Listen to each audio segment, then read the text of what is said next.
नमस्कार, सलाम और जूले। मैं हूं सोनम वांगचुक लद्दाख से।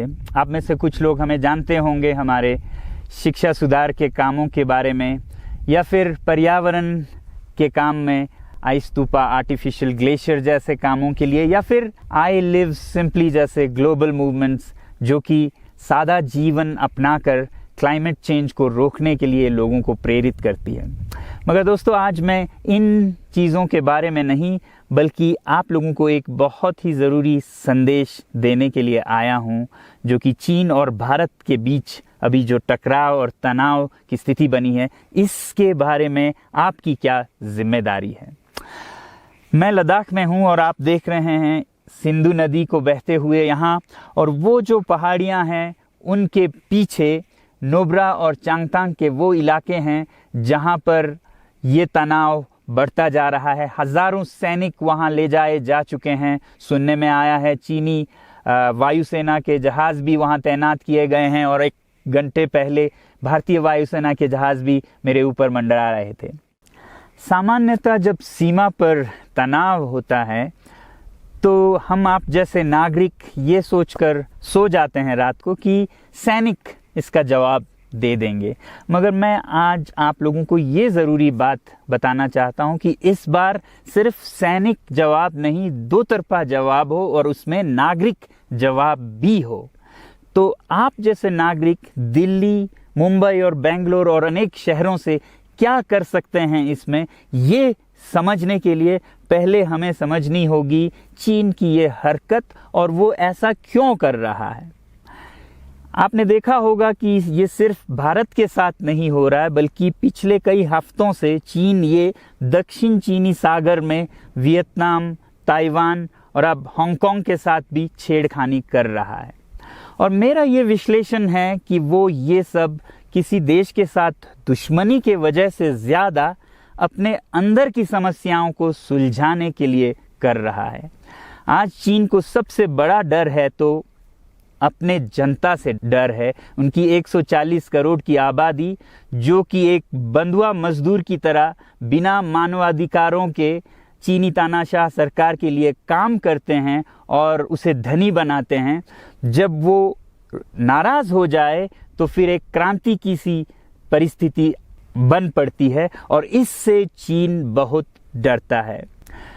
आज कोरोना के प्रकोप के बाद चीन में फैक्ट्रियां बंद हैं, एक्सपोर्ट्स बंद हैं और बेरोजगारी 20% तक बढ़ चुकी है। लोग बहुत नाराज़ हैं, क्रांति हो सकती है, तख्ता पलट हो सकता है। इसीलिए चीन पड़ोसियों से दुश्मनी करके अपनी जनता को अपने साथ जोड़ने में लगा हुआ है, और ये पहली बार नहीं कर रहा है। 1962 में जब भारत के साथ जंग की तो वो जंग भी उसने अपने जनता को संभालने के लिए की थी। तब 4 साल का अकाल और भूखमरी हुई थी, और इससे ध्यान हटाने के लिए ये जंग की थी। चीन के लिए अपनी जीडीपी और जो खुशहाली है उसे बढ़ाते रहना बहुत ही ज़रूरी है, और जिस दिन जीडीपी घट जाए वहाँ की जनता क्रांति के लिए तैयार है। मैं तो कहता हूँ कि इस बार भारत की बुलेट पावर से भी ज़्यादा वॉलेट पावर काम आएगी। जो नागरिक पैसा खर्चते हैं चीन के सामान को खरीदने में, ज़रा सोचिए, हम आप भारतीय उद्योग को मारकर चीन से मूर्तियों से कपड़ों तक हर साल 5 लाख करोड़ के सामान खरीदते हैं, और फिर यह पैसा आगे जाकर हमारे सीमा पर हथियार और बंदूक बनकर हमारे सैनिकों के मौत का कारण बन सकती हैं। तो इसलिए अगर हमारे देश के 130 करोड़ लोग और 3 करोड़ जो भारतीय बाहर के देशों में हैं, सब मिलकर भारत में और बल्कि दुनिया भर में एक boycott made in China movement या अभियान शुरू करते हैं, तो आज दुनिया भर में चीन के प्रति रोष है।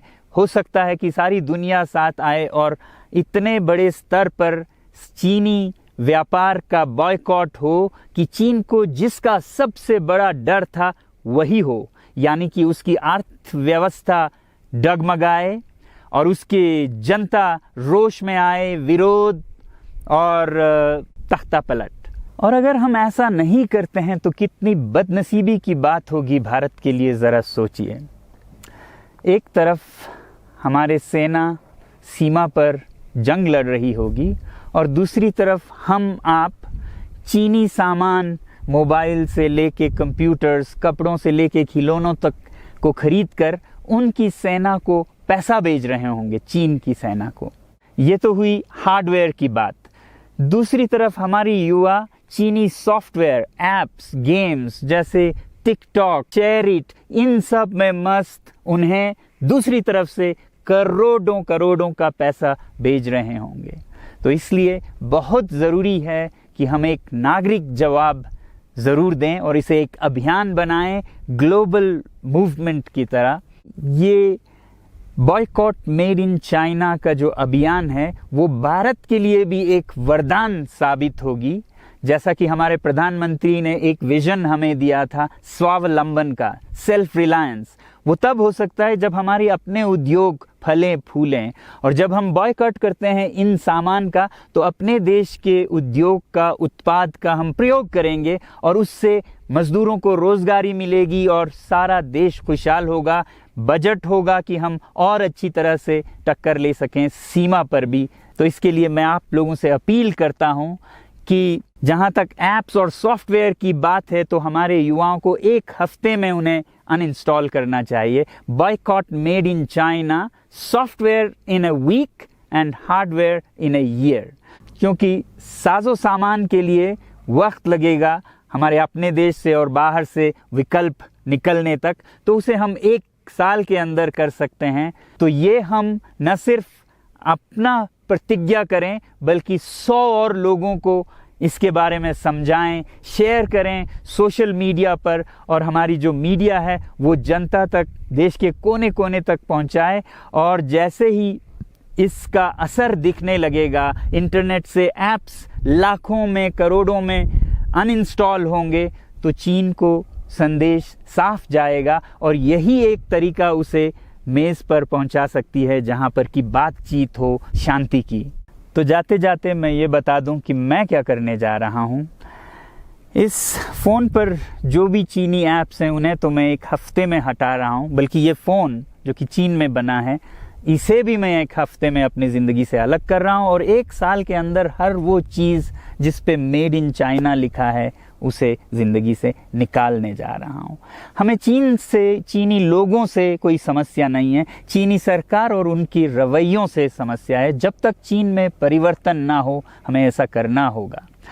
और आप लोगों से मैं अपील करता हूं कि आप अपने शहर में, अपने मोहल्ले में ऐसे इवेंट्स करें जहां लोग प्रतिज्ञाएं करें कि चीनी सामान का बहिष्कार करें जब तक चीन में परिवर्तन ना हो।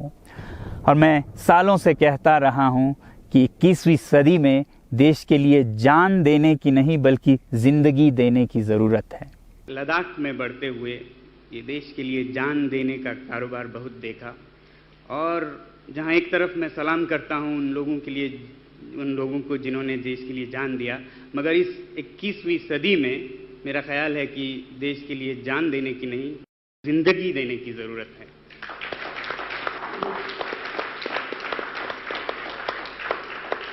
तो आप भी निभाइएगा अपना रोल। जय हिंद।